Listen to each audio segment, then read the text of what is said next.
ng Supreme Rivalry. Magtutuloy-tuloy ba ang dominasyon at win streak ng mga kababayan nating Team Liquid PH? O SRG ang tutuldok dito. Tignan natin yan sa pagpasok dito sa kauna-unahang game pa lamang. We're heading on and we're gonna be seeing a Valentina on the EXP going up against a Sora pero nailayo, iniiwas dun sa Valentina ni Kuya Sanford. Kumbaga, crossover, lumayo ng todo. May screen pa na nanggaling para talagang makatakas doon sa Valentina. Pero hindi naman yung tinanggal yung fact na kayang mamahain ni JP at ni Sanji yung middle lanes. Yums! Under a minute, 44 seconds, first blood, Team Liquid has the advantage. Grabe naman talaga. Imagine, no, wala pang level 4 yung isang Farsa. And napakatindi na agad nung ginawa doon ng Liquid. Kasi madadagukan na agad doon si Yumsi. Mawawala na agad siya ng confidence na kaya niyang lumaban dito patungo sa mga susunod na rotation. And si Carl, men, sige, kunin mo na lahat, Kuya Carl, at mukhang kukunin na naman nila yung buhay ni Yums. Imagine nandun yung Lancelot. Pero si JP pa rin nakakuha ng Lito Wanderer. Sa kanya pa rin.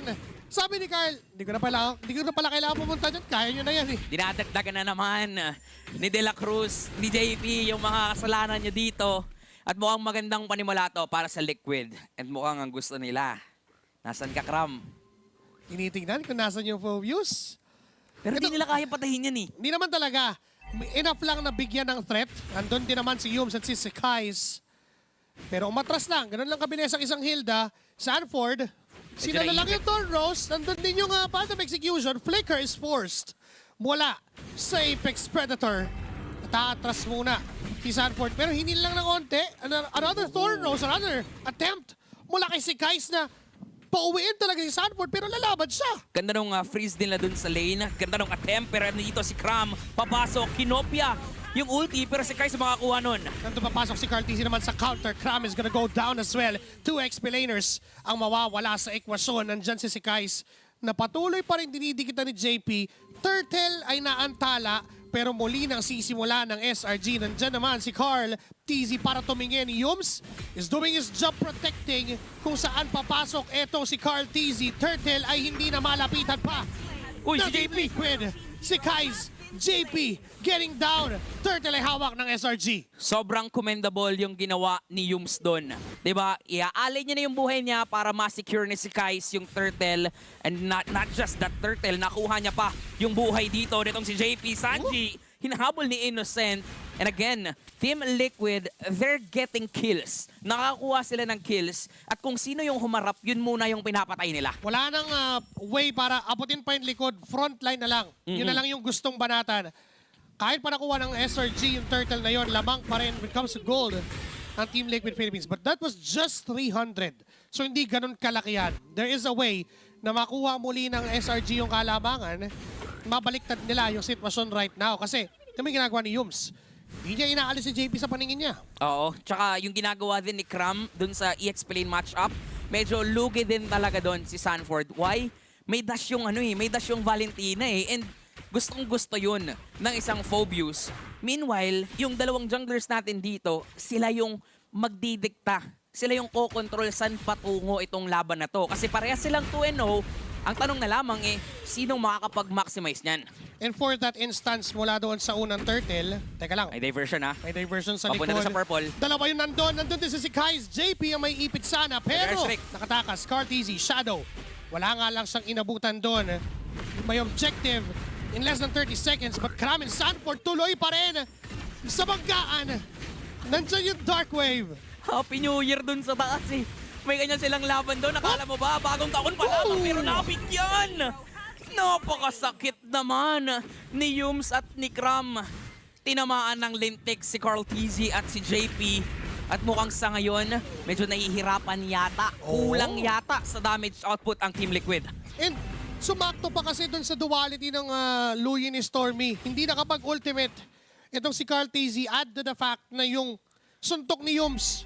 Kaya din nagbongguan itong si JP at si Carl TZ. Yan na naman. Turtle. Si JP ang sinusubukang bigyan. Nag-transform si Innocent. Thunder form ang gagamitin. pero wala siyang maaabutan. Makakataka si JP. Nandyan na rin si Oheb. Tama ba? Sanji, nandyan. Pero yung turtle ay tuluyan ng makukuha ng Selangor Red Giants. 2 turtles to none. They have the lead. Lamang ang SRG and Team Liquid mukhang kailangan muna nilang magtiis. At mukhang alam ng SRG na pwede nilang i-maximize yung kalamangan ni Cram dun sa EX Plane matchup. At yung ibang miyembro And even yung tambay ni si Kais doon kanina ng early game, it's taking a toll onto the side of Team Liquid. They gave that side lane to Carl TZ, grouping up. Nandyan si Kais at susubok na sumayaw sa harap ng Young Goat. Ako si JP, delikado, habulin siya dito ng bahagya. Pero ang maganda sa ginagawa dito ng Liquid, talagang titiisin muna nila. Oo. Diba, okay lang yan sa kanila pero parang hindi yata okay yun. Whoop! Flicker in, nagamit na ni JP. Thunder Sakit. 4, nagamit na ni Innocent. Makaka-atras. Gahabol? Sila ni Everton? JP nandoon sa likod si Sanford. Ay sinubukan siyang setup. Si Kram ay naiwan. Hindi siya napasama doon sa diversion. Ngayon iipitin ng Selangor Red Giants ang cavalry. Nandiyan yung ultimate na kinopya ni Sanford. May higop ng duality. Tuloy-tuloy sa pagtahi ito si Kais. Cartesi goes in as well. Ugi shadow kill na pinagsalu-saluhan ng mga members dito. Buhay pa rin! Kaso buhay pa rin si Kais at hindi tumama yung dulo. Ngayon si JP ang unang babagsak sa hinaba ng teamfight. Ang daming nangyayari pero isa lang yung namatay. At ngayon for SRG, mukhang itutuloy pa yata nila yung kalamangan dito. Sanford again, kinopka yung ulti. Nakita dito itong si Innocent pero makaka-flicker out. Buhay pa rin naman. Ang kaso lang, naiiwan nila si Oheb dun sa taas pero mukhang okay lang for SRG. Focus sila dun sa turtle. Si Carl, merong shadow yan. Di niya na sinubukan pa na pumunta. Alagawin yung turtle. Inyo na yung tatlong pagong. Pero ngayon si Grabe si Yums, Yums. agresibo sa pwesto. Nakita niya yung dalawang miyembro. Bang! Innocent, punished by the GOAT. At tutumba sa kamay ng Team Liquid. And si Kiel1, wala pa rin nakakapigil. Tuloy-tuloy lang sa top lane. Diversion play, mukhang pasalubong to kay Oheb. Pero nakanakaw pa si Oheb doon ng orange buff. Nakita din ni Sanji, pero strike, mukhang delikado ang buhay doon ni Stormy! Stormy. Bigla na lang nawala. Sinalubong, sasalubungin niyo ako. Ako mismo yung sasalubong, sabi ni Kiel1. After ko mang agaw dito, akala niyo nandyan ako. Nandito nga ako sa harap niyo. Nalito na rin ako kasi ang dami biglang namatay dito sa side ng SRG. Biglang yung Liquid, mukhang alam nila paano papalagan ang SRG as of now.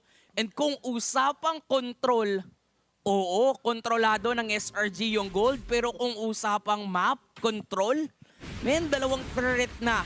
Make it 3 pa nga ang nakuha dito ng Team Liquid kasi basag na yung mga first tier turrets na meron dito ang SRG and Liquid. Men, dinadaan na naman nila sa macro yung kalaban. Ito na naman eh. Kanina pindutan, medyo nahirapan. Ang sakit eh. Nabigyan si Cartesi agad-agad eh. Ngayon makruhan. Oo, hawak niya yung Luyi. Pero yung gala sa mapa, hindi niyo naman makokontrol kung gala talaga yung naglalaro eh. Kanina, I would like to comment what Sanji did on that play. Alam niyo may diversion. Nagpakita siya sa harap ng mga humahabol. Wait lang. Para bang nandun yung habulin. Teka lang, si Kai sumayaw sa harap ng tatlo na Team Liquid. Kaso sinalo ng solo. Yung Ugisano kill mula kay Cartesi. Ngayon may shadow para pwedeng abutan. In 2 seconds, nandiyan naka-atras. Boy, si Carl! Cartesi pero sa likod, si JP. Nagiging-target si Oh my Innocent. God! Tutumpas sa kamay ng Team Liquid ngayon. Yung hinahabol, It is sila pa Sanford. mismo yung nawalan. Ngayon maghahabol muli ang Team Liquid. Mag-i-invade sa jungle camp ng SRG. Nandiyan si Sanford and JP. Lord ay sinisimula ni Oheb. Nagmamadali. May lakad ka ba, Kiel1? Saan ba kayo pupunta? Gusto nyo na bang mag-advance dun sa knockout? Si Yum sumisilip pero hindi mapipigilan. Patay! Hindi mapipigilan ang GOAT. Carl TZ will secure that Lord. At may laban na naman sa taas. Tapos diretso pa na parang hindi gusto promeno ng Team Liquid. Ngayon 3 laban sa 3. Tumalon-talon si Crown. Nandiyan yung Flying Clouds. Babalik si Innocent. Pero wala na siyang naabutan. Kasi si JP nakatingin pa. Pwede pa niyang ipitin doon. Ando din pwede airstrike mula kay Sanji. Ang sakit na sinasabi. Blazing Dome mula kay Kiel1. Tunong pa si Cram. Ngayon si Yums na gusto lang sanang magligtas ay isusunod na rin ang Team Liquid. Innocent. Mag-isa na lang siya ngayon na humaharap Cartesi. Mamamatay Sakit. nga lang ng sakit na namatay yung kapatid niya. Make it! Wow! A savage para kay Innocent. Ubos ang 5 miyembro ng Team Liquid. Sabi ko naman sa inyo, yan yung kailangan eh. Mukhang tinawagan na nga talaga and that play ended the aggression of Team Liquid. Nagulat na rin sila. Oo nga pala, kapwa natin to Pinoy. Alam nito yung mga galaw natin, malakas din to, kaya pala ganyan. And that savage play, well actually kahit papano, yun ang pepreno dito sa kalamangan ng Liquid. Sa pagragasa ng Team Liquid doon, si Innocent ang nagsilbing preno, ang pumigil sa trend ng Team Liquid. Oh my G. Ganun na pala kasakit yung damage doon. Iisa lang ang damage item. That's just a War Axe sa hawak ni Innocent. But the Thunder Form, maximize onto its full potential, tumama sa 5 miyembro, ubos yung 5 ng Team Liquid. Saka mas masakit yun pag mas marami kang defensive items eh. Kaya ang sakit na talaga ni Innocent and the positioning, yung timing, yung talaga. So kahit papano makakahinga-hinga dito ang SRG and somewhat, oo, nagulat doon ang Liquid. Hindi nila in-expect na ganun pala kasakit yun. But then again, parang wala lang nangyari. Nabuhay na sila tapos, o tara, macro na ulit. Pwede na ulit lumaban. Ini-even out yung mga minion waves. Ginugustong hati-hatiin ang atensyon ng SRG. Middle lane. Yung top lane hinahayaan. Yung bottom lane hinayaan. 40 seconds bago magkaroon ng Lord. Ito na yung macrong binabanggit natin. Ito na yung the Liquid way. Oo, pinag-usapan nga natin yung macro, tapos biglang pinakita ng Liquid yung micro na kaya nilang gawin kahit ano dun eh. 'Di ba? And ngayon na wala pang Lord, magkakaroon tayo ng mga slow push Okay. dito. Kakalma yung laban dito. Gagawa na naman ng paraan ng Liquid para lamang sila sa lane. Para meron silang 2 steps ahead against SRG. Magiging mahaba ang sayawan na to. 6 seconds para sa Lord. Even si Kais knows it well. Siya pa yung nag-clear Kailangan. ng dead lane, ng long lane. Kasi alam niya rin na hindi pa naman magsisimula ng Lord ang Team Liquid Philippines. Pwestuhan, agawan. Kumbaga kapag nakuha mo na yung lugar na yan, wag mo nang bibitawan. Oo. Ngayon sinisimulan si Ohe pa ang nagsimula dun sa Lord. Kalahati buhay ng Lord. Si Carl nakaabang. No info. Pero ganun din naman ang 5 miyembro dito ng SRG. Si Kais papasok, si Silip ng bahagya. Sinong unang makakita Makita ni Sanford si Innocent. na kopya yung ulti dito nitong si Innocent, yung ulti ng Sora. Kaya ang mauuna Team Liquid. Ferdinand strike, si Kais dumatahe, retry battle, at kay Curtis pa rin yun! Kahit pinagsasapak na ni Yums, nakuha pa rin niya yun! And here comes the massive play, set up mula sa Kinopia na ultimate ng Sora. Innocent Aray! is doing his way, double kill, 2 damage dealers done. Isusunod pa yata si Sanford, Cram is down as well, 3-2 na palitan. Ngayon nahabol yung 3 doon sa 2, natural lang kasi mas marami sila. And here comes si Kais and Innocent, sumusubok na umatras sana, pero Sanji with a feathered airstrike, di niya matamaan ng isa. Sanford goes down, pero si JP na bahala. Kumamatay din si Kais, nakita niya rin si Innocent, wala na siyang dash, na pwede magkamitin, and JP will end the mission. Ubos ang members ng Selangor Red Giants. Dinadagdagan na naman ni JP yung mga kasalanan niya. After ni Carl masecure yung Lord, men bumawi pa doon yung SRG dahil ulit kay Innocent.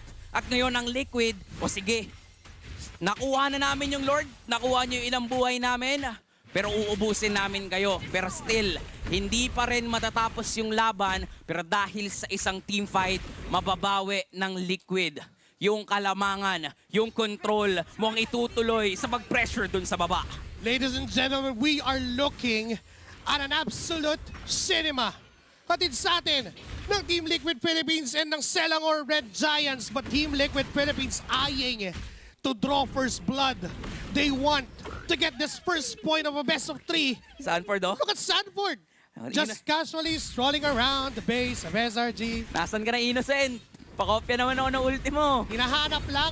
Iniiwasan mo ako sa lane, ha? O, ngayon, late game na, wala nang laning to. Hindi mo na ako maiiwasan kasi kung nandyan ka sa likod na makakakampi mo, pwede naman kitang intayin hanggang sa makita kita ng tuluyan. Hinahanap niya talaga at ngayon lamang ang Team Liquid when it comes to minion waves. Pero for sure, discipline na to. Okay. Dumadaan sa proseso. And this time, under a minute for this Lord, walang pinipwersang play ang Team Liquid. Wala And if you're Selangor Red Giants, you have to be that one na magpapwersa ng play. Ayan na, nag-double dash para ma-secure yung ulti ng isang Sora. Mukhang lalabanan siya dito si Kais, pero napilitan din siya gumamit doon ng Thunder Form para lamang din makalayo. Okay.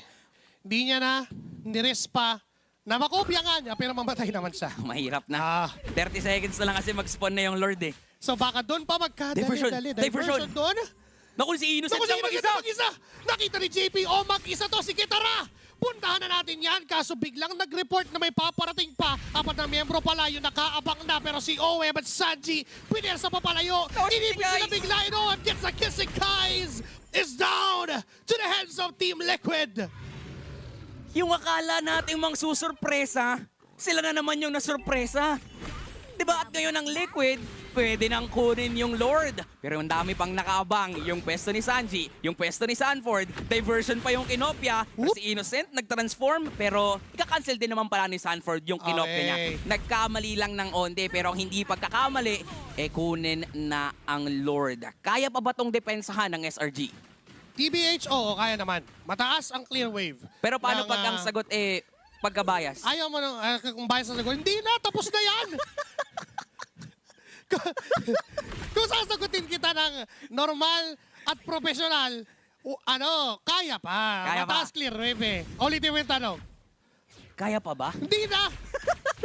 Tapos na nga kasi yan. Tingnan natin. Okay, Kung anong sige. mangyayari. Ano ang tatama? Yung professional o yung bias na bias? Tingnan natin kasi masyadong mainit dito ang Liquid. 5K gold lead na meron sa kanila.